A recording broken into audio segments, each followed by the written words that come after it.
जो राज्य के मुख्यमंत्री होते हुए भी कर्ज में थे।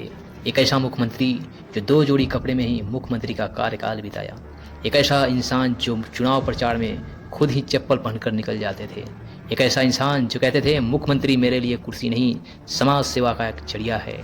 एक ऐसा इंसान जिनकी ईमानदारी का चर्चा आज भी उनके गाँवों में होती है। एक ऐसा इंसान जिनका भाषण सुन जनता रो पड़ती थी, जिनके अंतिम संस्कार में लाखों लोग उमड़ पड़े थे।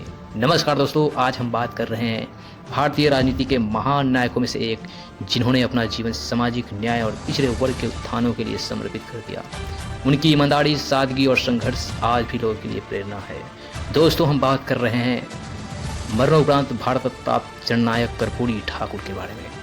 1924 को बिहार के समस्तीपुर में जन्मे कर्पूरी ठाकुर एक अत्यंत गरीब नाई यानी हजाम परिवार से ताल्लुक रखते थे। उनकी प्रारंभिक शिक्षा गांव के स्कूल में ही होता है।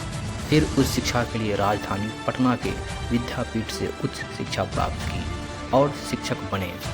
उन्होंने स्वतंत्रता संग्राम में बढ़ चढ़कर हिस्सा लिए और 1942 के भारत छोड़ो आंदोलन के दौरान जेल भी गए। स्वतंत्रता आंदोलन से ही वे समाजवादी विचारधारा से प्रभावित हुए और जयप्रकाश नारायण और डॉक्टर राम मनोहर लोहिया के नेतृत्व में राजनीति में आए। स्वतंत्रता के बाद उन्होंने समाजवादी पार्टी से जुड़े और बिहार के राजनीति में सक्रिय रहे।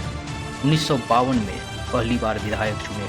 उन्होंने हमेशा पिछड़ों, गरीब और वंचितों की बात की, इसलिए जनता उन्हें 2 बार बिहार के सिंहासन पर बिठाया, पर सिंहासन का कभी भी दुरुपयोग नहीं किया। उन्होंने अपनी सादगी और ईमानदारी को कभी भी राजनीतिक प्रलोभन में नहीं आने दिए। बिहार के मुख्यमंत्री होते हुए भी उनकी आर्थिक स्थिति इतनी साधारण सी थी कि उनके पास कोई संपत्ति नहीं थी। एक बार जब उनके बेटे को विदेश पढ़ाई के लिए जाना था तो उनके पास पैसे नहीं थे। किसी ने उन्हें सरकारी फंड से मदद लेने को कहा, पर उन्होंने साफ इनकार कर दिया और वह अपने दोस्त से उधार लिए, लेकिन सरकारी पैसों का कभी भी दुरुपयोग नहीं किए। दोस्तों, उनकी सादगी का अंदाज़ा इस बात से लगाई जा सकती है कि उनके पास मात्र 2 जोड़ी धोती कुर्ता थे। वे एकदम आम आदमी की तरह जैसे रहते थे और कभी भी ऐसे ऐशो आराम की फ़ायदा नहीं उठाया। पहली बार मुख्यमंत्री 5 दिसंबर 1970 और दूसरी बार 24 जून 1977 में बने।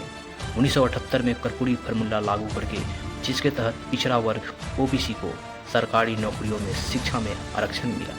गरीब और दलितों के लिए शिक्षा को निःशुल्क किए। अपने शासनकाल में उन्होंने शराबबंदी भी लागू की। अपनी सादगी और ईमानदारी की मिसाल इस कदर पेश की है कि उनके पास ना कोई संपत्ति थी, ना कभी घोटाले में फंसे। कर्पूरी ठाकुर अत्यंत साधारण जीवन जीते थे। वे एक खपरौल घर में रहते थे, जो अपने जीवन काल में कोई अपना निजी मकान या संपत्ति नहीं बनाई। 17 फरवरी 1908